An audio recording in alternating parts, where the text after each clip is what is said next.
आगे बढ़ते हैं। इधर कांग्रेस नेता मुकेश नायक ने धीरेन्द्र शास्त्री को लेकर एक बड़ा हमला बोला है। शास्त्री को सनातन और भागवत का ज्ञान नहीं है, ये मुकेश नायक ने बयान देते हुए कहा। लेकिन दूसरी तरफ मुकेश नायक के इस बार पर पलटवार बीजेपी की ओर से आया है। बीजेपी प्रवक्ता नरेंद्र सलूजा ने निशाना साधते हुए कहा कि सनातन का अपमान कर रहे हैं ये लोग। इधर दूसरी तरफ मुख्यमंत्री डॉक्टर मोहन यादव ने भी जवाब देते हुए कहा कि इसकी कीमत कांग्रेस को चुकानी पड़ेगी। मैंने भागवत सुनी, 18,000 श्लोक का ग्रंथ है। 8-8 दिन 7-7 दिन भागवत बोलते हैं और 5-10 श्लोक भी नहीं बोलते। ये कैसी भागवत है भाई? और दुनिया भर के गाने गाते रहते हैं भागवत में। ये सनातन धर्म, संस्कृति और परंपरा की नाक कटवाने वाले लोग हैं, इन्हें कोई ज्ञान नहीं है। कांग्रेस के मध्य प्रदेश के मीडिया प्रभारी का एक बेहद शर्मनाक, बेहद बचकाना, बेहद निंदनीय बयान सामने आया, जिसमें वो बागेश्वर धाम के पीठाधीश्वर के बारे में आपत्तिजनक टिप्पणियां कर रहे हैं, जो कि बेहद शर्मनाक है।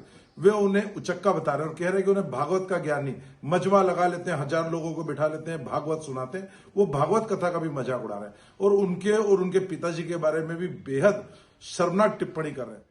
कांग्रेस इसी की कीमत चुकाएगी। उनको, साधु संतों को, सनातन धर्म को, हिंदू भाई बहनों को, उनको गलत बोलने में मजा आता है और इसीलिए वो रसातल में जा रहे हैं। उनकी और बुरी स्थिति बनी। और इसी पर ज्यादा बातचीत के लिए हमारे साथ एग्जीक्यूटिव एडिटर मनोज सैनी जी इस वक्त फोन लाइन पर जुड़ गए। मनोज जी, धर्म और राजनीति एक दूसरे से जुड़े हुए हैं, लेकिन मुकेश नायक का ये बयान किस तरह से इसे देखा जाए और क्या मध्य प्रदेश में एक नई बहस इस पर छिड़ सकती है?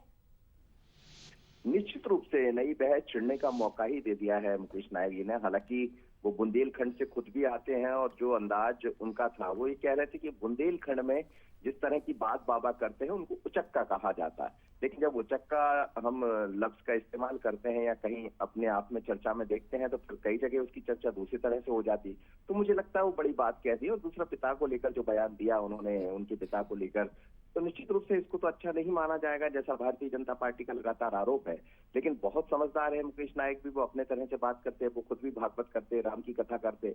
ऐसे में जब प्रधानमंत्री नरेंद्र मोदी बागेश्वर धाम पहुंचने वाले, राष्ट्रपति पहुंचने वाली, यानी कद कितना बड़ा है बागेश्वर धाम का और कितना गंभीर मुद्दा है कि कांग्रेस को इस तरह के बयान हमेशा मुश्किल में डालते हैं। और कुछ साधारण स्थिति तो है नहीं। हम देख रहे हैं कि मुकेश नायक तो कांग्रेस की प्रवक्ता नहीं बल्कि मीडिया के प्रभारी है, और उनकी तरफ से इस तरह की बात यदि कही जाती है तो निश्चित रूप से एक मौका मिलता है विपक्ष को बोलने का, बीजेपी को बोलने का। और हिंदुत्व को लेकर तो हम जानते हैं जया कि कितना, अभी आप देखिए कुछ दिन पहले कुंभ को लेकर जब राष्ट्रीय अध्यक्ष ने कुछ बातें कही, उसके बाद किस तरह बवाल मचा। और फिर बागेश्वर धाम में जब तमाम सारे वरिष्ठ लोग पहुंच रहे हैं, उस बीच में ऐसी बात कहना मुझे लगता है मुश्किल में डालेगा कांग्रेस को। हालांकि देखते हैं कांग्रेस की तरफ से किस तरह का इसमें बयान आता, पर डॉक्टर मोहन यादव की बात करें या पूरी भारतीय जनता पार्टी की, वो हमलावर है। निश्चित तौर पर टाइमिंग बहुत मैटर करती है, क्योंकि पीएम मोदी पहुंचने वाले हैं बागेश्वर धाम, खुद राष्ट्रपति पहुंचेंगी, और इन सब के बीच कांग्रेस नेता का बागेश्वर धाम प्रमुख को लेकर ये दिया गया बयान उन्हें मुश्किलों में डाल सकता है। फिलहाल बहुत धन्यवाद आपका मनोज जी तमाम जानकारी के लिए।